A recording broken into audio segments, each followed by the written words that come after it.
Hi hello नमस्ते. Hope so सगळे मजेत आहेत. विचार थॉट्स बापरे खूप करतो आपण ते. विचारांचा नुसतं गुंतागुंत चालू असते हे आपल्या डेली लाईफमध्ये. सो आपल्याला त्यांना अलाइन करावं लागेल. जसं मी 2 महिन्यापूर्वी माझ्या विचारांना अलाइन केलं. मीही तेवढाच त्या विचारामध्ये गुरफटलेला होतो. सो अलाइन करणे म्हणजे काय, पास्टमधले विचार, भविष्यात येणारे विचार, त्यानंतर प्रेझेंट विचार यांची व्यवस्थितरित्या सांगड घालणे, ज्याला आपण मॅनेज करणं म्हणतो. सो आपण अननेसेसरी कुठल्या विचारामध्ये अडकून राहिले आहोत आणि तिथे आपली किती एनर्जी टाईम जातो आहे हे आपल्या स्वतःला कळणं म्हणजे सेल्फ अवेअरनेस येणं खूप गरजेचं आहे. त्यामुळे काय होईल की तुम्हाला आपल्या फॅमिली आणि मित्रपरिवाराबरोबर वेळ घालणं तितकंच इझी होईल.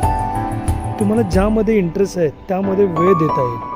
कारण आपण होतं आहे काय आपल्याबरोबर की आपण पास्टच्या विचारात अननेसेसरी अडकलो जातो आणि आपला एनर्जी टाईम त्याच्यामध्ये विचार करण्यात घालवतो आणि जे भविष्यामध्ये होणार आहेत त्यामध्येही तितकंच अडकलं जातो. आपल्याकडे त्यासाठी ह्या विचारांचं सांगड घालणं गरजेचं आहे. त्यासाठी ते विचार एका पेपरवर लिहून कुठल्या विचारामध्ये माझं टाईम स्पेंड जास्त होते ते थिंक करून तुम्हाला ॲक्ट करणं गरजेचं आहे.